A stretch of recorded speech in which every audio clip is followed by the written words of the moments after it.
Welcome back to Kaidu Rider, and we are talking minimalist armor. This video contains no sponsors. Everything was bought and paid for with my own money. These are my own opinions and experiences. Your mileage may vary.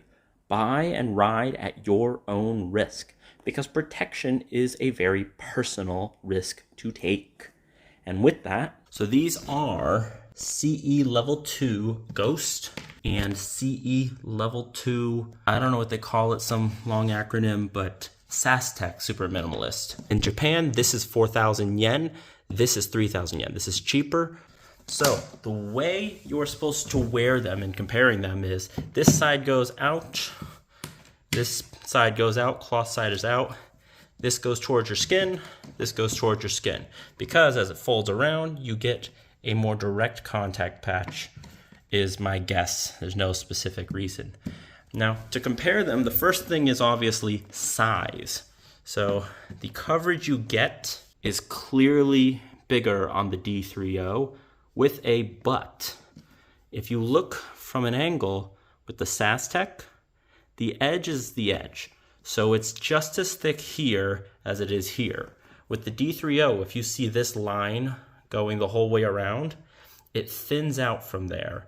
So I am relatively confident, I don't know for 100% sure, but this, call it 1 or 2 millimeter thick piece on the edge, is not level 2.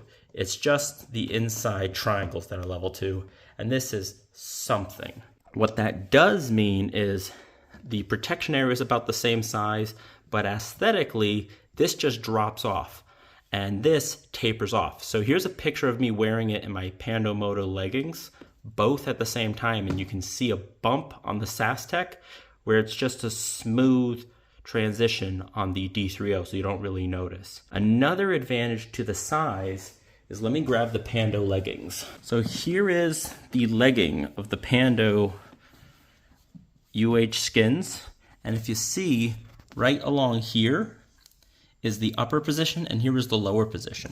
So in the upper position, you get a perfect fit, because clearly it was designed for it. But if you go in the lower position, there's space for it to move around. When you use the D3O, you have to go with the main position, but there's no space to move around. So I've been riding with both of them, one in each leg, and the D3O is always on my knee. This is close enough to my knee for a minor spill, but it's not perfectly on my knee. Now I've used this and this in a proper jacket, and I'll give you an example. Here are my road skin or riding jeans that are also AAA, and if you can see the original armor pocket and this white stitched line, that's because even the bigger one, if I don't have that white stitched line, it just slides all over and it's never where you want it to be. So I custom stitched a spot to hold it in place, and it's been the same in jackets. So in a proper motorcycle riding jacket, even the bigger one is going to slide around. So you're going to have the issue of remembering that this is armor first. You're getting it for the fashion statement and the comfort, but it's armor. So if it's not in place, you're not going to get much protection. Now let's talk protection. Here is my knee. The SAS-TEC covers the kneecap and a small bit of the shin, but it can move ever so slightly that it's not there, and it covers 0% of the bones to the side. Like I'm pinching the bones and there's no cover. So it is literally a kneecap protector. So if you go straight down, sure. Whereas the D3O, you're not getting much more. It barely touches here, but again, this is the thin part that doesn't really mean much. So as far as a protection comparison, D3O stays in place slightly better. It's not a huge gap, but if this moves just slightly off the kneecap and you hit, you're gonna notice.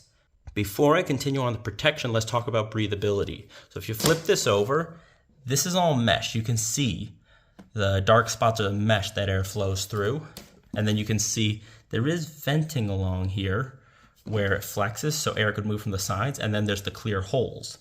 But just hands down, the D3O breathes better. It does. As far as comfort goes, obviously in the heat, that means you want the D3O. And since I'm wearing these as base layers against the body, this is actually softer to the touch. This is more physically comfortable, and I can squish it more easily, whereas these don't squish as much.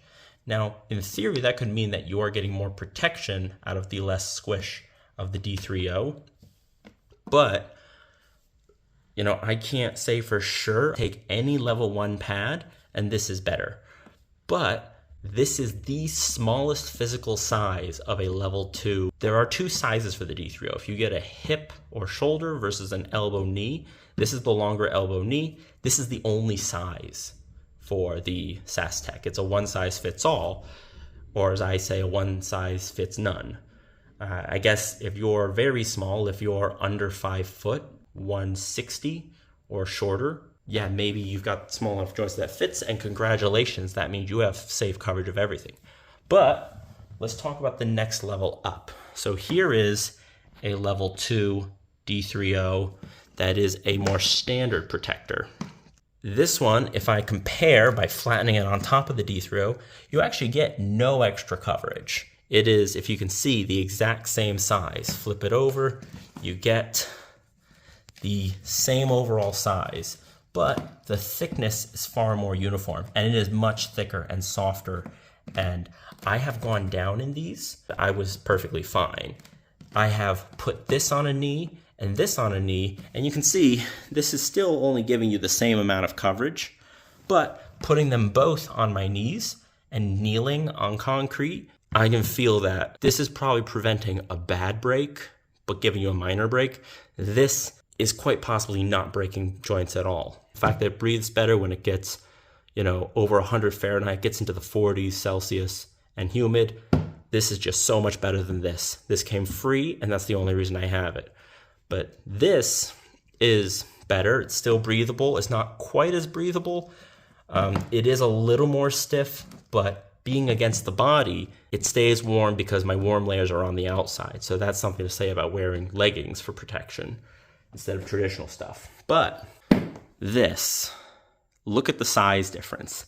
Now, this also claims, if you can see, a level 2. They're claiming double the protection. Now, it's cracked already from having it, and it's much harder than the D3O. It's the hardest thing here, but once it's warm, so used in the summer, or again as a base layer, it is quite soft and comfortable. And if it covers my leg, obviously, no surprise, the shin coverage is massive compared to the others. The knee coverage is there. It goes well above the knee, and then the bone is completely covered on both sides.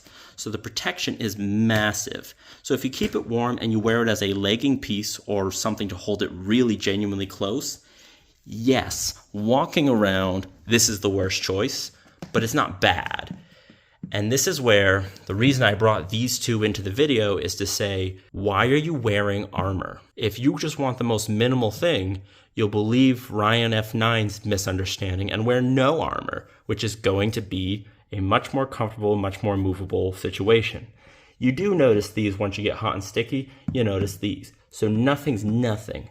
Aesthetically, again, you look here, D3O wins, this loses. So if you are trying to say at least you have level 2, you're just riding around the city, you don't really tumble ever, and it's just that worst case scenario, these are good. These are more noticeable, not as fashionable, but better safety. And this, yeah, you obviously have a knee pad, but when I think about getting into off-road riding, these are going to offer substantially more protection. When I'm doing sporty riding in the mountain, helmets are the number one thing that'll save your life. Good gloves are a big thing, but the number one injury people have is lower extremities. So really quality high boots and knee and leg protection is everything. So if you're not gonna go full knee brace, at least get the coverage of a full knee brace for impact itself. It's obviously adding nothing for twisting, but it's still comfortable enough. So what I'm going to do is say, these are nice for around town. These are going for sale. I'm going to sew custom pockets into my Pando leggings to keep these, because I've ridden with these, but since I don't have leggings, it rode from the knee all the way up the thigh and I actually stopped against my crotch, covering nothing. So it needs armor pockets. Can't just sit there and trust that it'll stay. So I'm going to make custom armor pockets as I always do and hand sew them in and void the warranty of a brand new legging. Part of the reason I'm willing to void the warranty right away, here's the bottom of the legging. This thick stitch right here, holding it together, which is 1, 2, 3, 4 layers of fabric and stitching, digs straight into my ankle. And if I twist it, the zipper digs straight into my ankle. If I put it straight on, the zipper cuts my Achilles. I don't know why the zipper's there, because I've tried putting them on and off without moving the zipper. It's perfectly fine. So I'm gonna actually probably cut a good 3 centimeters off this and stitch the zipper tight and not worry about this part because my boots go nearly up to my knee. I have the Gaerne Dakar boots. This armor will tuck in, but I'm gonna make a custom armor pocket right about here to get genuine protection because I don't really commute on my bike at all anymore. I go on long trips and I do silly, reckless, dangerous things. But that's it for minimalist armor. If you really want the minimalism, you gotta go with this. These, if they came free, I guess, but this is the maximum extreme. But without any breather holes up here or over here, this is going to be sweaty in the summer, and I may reconsider sticking to this for the hottest months. But till next time, thanks for watching. This has been Kaidu Rider.